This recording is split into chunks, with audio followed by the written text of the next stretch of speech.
Welcome to Academic Gain Tutorials.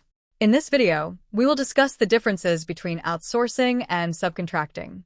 Although both involve assigning work to external parties, they differ significantly in purpose, scope, control, duration, and business objectives. Understanding these differences helps organizations choose the most suitable strategy for improving efficiency and achieving business goals. Number 1. Outsourcing is primarily used to improve efficiency, reduce costs, and focus on core competencies, whereas subcontracting is mainly used to delegate specific tasks or work packages within a project. Number 2. Outsourcing covers entire business processes or functions, whereas subcontracting covers only specific tasks or portions of a project. Number 3. Outsourcing is based on a strategic partnership relationship, whereas subcontracting is generally a vendor-client relationship focused on project execution. Number 4. Outsourcing provides less direct control over day-to-day operations, whereas subcontracting allows more direct supervision and control over the assigned work. Number 5. Outsourcing contracts are usually broader in scope and long-term in nature, whereas subcontracting contracts are typically short-term and task-specific. Number 6.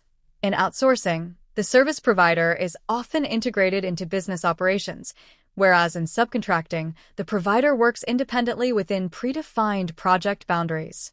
Number 7. Outsourcing arrangements usually last for months or years, whereas subcontracting arrangements generally last for weeks or months until the task is completed. Number 8. Outsourcing costs are often based on service fees, retainers, or outcome-based models, whereas subcontracting costs are usually based on project milestones, unit rates, or completed work. Number 9. The objective of outsourcing is continuous improvement and innovation, whereas the objective of subcontracting is completing a specific task or delivering a defined output. Number 10.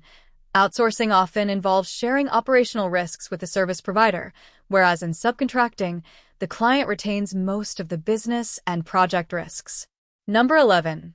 Outsourcing performance is measured through KPIs, service-level agreements, and long-term outcomes, whereas subcontracting performance is measured by task completion, quality standards, and deadlines.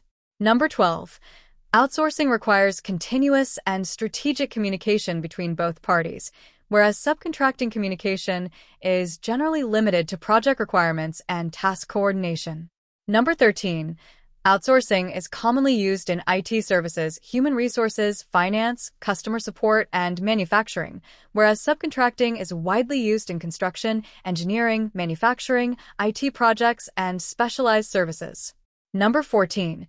In outsourcing, providers often allocate dedicated resources to support the client, whereas in subcontracting, resources are assigned according to project-specific needs. Number 15.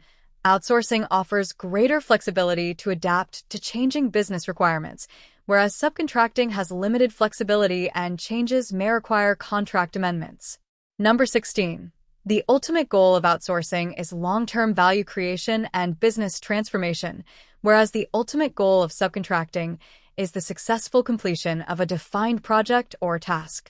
To summarize, outsourcing is a strategic long-term partnership focused on business improvement and operational efficiency, whereas subcontracting is a project-based arrangement designed to complete specific tasks within a defined scope.